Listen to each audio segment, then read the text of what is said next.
নোয়াখালীর এক পাগলে কইতে আছে যে কুমিল্লা নাকি বিভাগ করার কোনো জায়গা নাই, কুমিল্লা শহর দিয়ে নাকি রিক্সা চলে, কুমিল্লা শহরে একটা অফিস বসানোর কোনো জায়গা নাই, একটা প্লেস নাই, এরকম কিছু কথা বলতেছে নোয়াখালীর কিছু পাগল ছাগলে।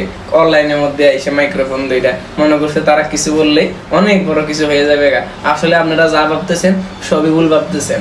এবং কি তারা এটাও বুঝাইতে চাচ্ছে যে কুমিল্লাতে রিক্সা চলার জায়গা মানে সব রিক্সা চলে, আর নোয়াখালীতে সব ফেলিন চলে রোড দিয়া। নোয়াখালীতে কোনো রিক্সা চলে না, নোয়াখালী হচ্ছে একটা শহর, কুমিল্লা কোনো একটা শহর না। আমি আগে জানতাম কুমিল্লা শহর, ঢাকা শহর বা বিভিন্ন জেলা আছে এই জায়গাটা শহর নামে পরিচিত, কিন্তু এখন আমি জানতে পারলাম যে নোয়াখালী অনেক একটা শহর হয়ে গেছে, যে জায়গায় থেকে মানুষ ওই যে ছাগলের পিছন মারে, আবার সুপারি চুরি করে, ওই যে হুমালতি টোকায়, কচুর লতি টোকায়, এগুলা খাইয়া আবার নিজেকে বড় লোক দাবি করে।